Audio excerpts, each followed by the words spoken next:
ஓம் சாந்தி. அவ்யக்த முரளி 1-2-1975. அவ்யக்த பாப்தாதா, மதுபன். ஈஸ்வரனின் துணையின் மற்றும் அன்பு நிறைந்த ஆழ்ந்த நினைவு அக்னியினுடைய அனுபவம். ஈஸ்வரனின் துணையின் மற்றும் அன்பு நிறைந்த ஆழ்ந்த நினைவு அக்னியினுடைய அனுபவம். பாப்தாதா கேட்குறாங்க, யார் நெருக்கத்தில் இருக்கிறாங்களோ அவங்க தான் சமமானவங்களாக ஆகிறாங்க. எப்படி சாக்கார ரூபத்தில் நெருக்கத்தில் இருக்கீங்க, அதே மாதிரி அன்பு நிறைந்த ஆழமான நினைவிலும், அதாவது லகனிலும் பாப்தாதானுடைய இதய சிம்மாசனதாரியாக இருக்கீங்களான்னு கேட்குறாங்க. எப்படி உடலால் அருகில் இருக்கீங்களோ அதே மாதிரி மனதாலும் அருகில் இருக்கீங்களா? எப்படி வெளிநாட்டில் இருக்கிறவங்க உடலால் தூரமாக இருந்தாலும் மனசால எப்பொழுதும் அருகில் இருக்கிறாங்க. பாப்தாதாவினுடைய துணைவர்களாகவோ எப்பொழுதும் இருக்கவே இருக்கிறாங்க. அதாவது ஒவ்வொரு நேரமும் துணைவர்களாகி துணையினுடைய அனுபவம் செய்கிறாங்க. அதே மாதிரி எப்பொழுதும் நீங்களும் சாட்சியாக ஆவது மற்றும் துணைவனோடு இருக்கும் அனுபவத்தை செய்கிறீங்க. எப்படி பந்தனத்தில் இருக்கும் கோபியர்கள் ஒவ்வொரு மூச்சு ஒவ்வொரு எண்ணத்திலும் பாபா பாபா அப்படின்னு சொல்லி அதிலேயே தன்னை மறந்திருக்கிறாங்க. எப்படி வெளியில் இருக்கிறவங்களுக்கு சந்திக்கணும் பாபாவை அப்படிங்கிற அந்த துடிப்பு இருக்குது இல்லையா? அதே மாதிரியே ஒவ்வொரு நேரமும் நினைவினுடைய துடிப்பில் இருக்கீங்களா அல்லது சாதாரண நினைவில் இருக்கீங்களா? நாமோ பாபானுடையவர்களாக இருக்கவே இருக்கிறோம். நாம் நெருக்கத்தில் தான் இருக்கிறோம். நாமும் சமர்ப்பணமாகவே ஆகியிருக்கிறோம். எங்களுக்கு இருப்பதோ ஒரு பாபா மட்டும்தான் என்ற இந்த எண்ணங்களினால் மட்டும் திருப்தியாக ஆகிவிடவில்லையே அப்படின்னு கேட்குறாங்க பாபா.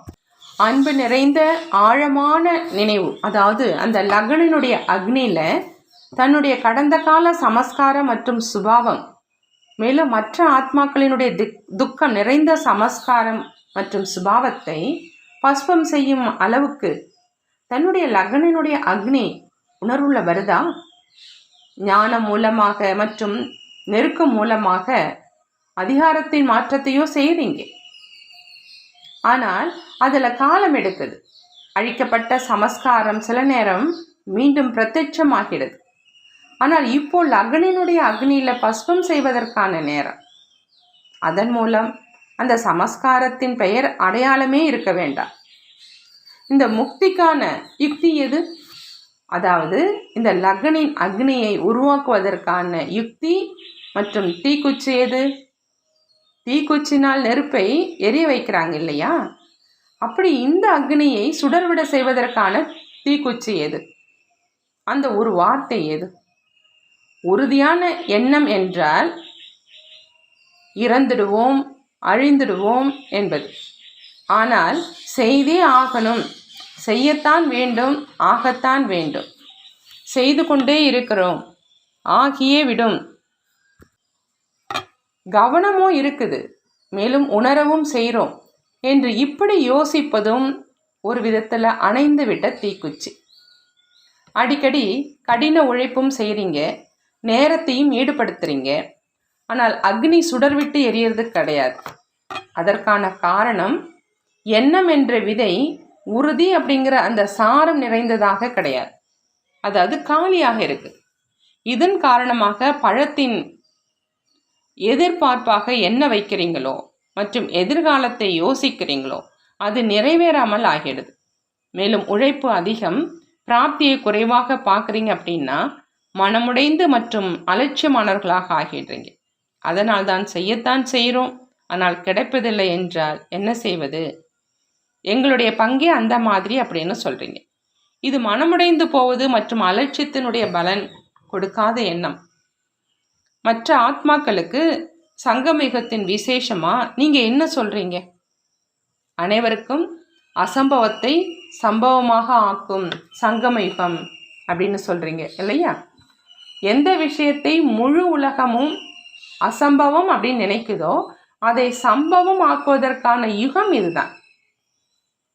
ஆகையினால தனக்கு எது கடினம் மற்றும் அசம்பவமாக அனுபவம் ஆகுதோ அதை ஒரு நொடியில் சம்பவம் ஆக்குவது என்ற இதுதான் உறுதியான எண்ணம்.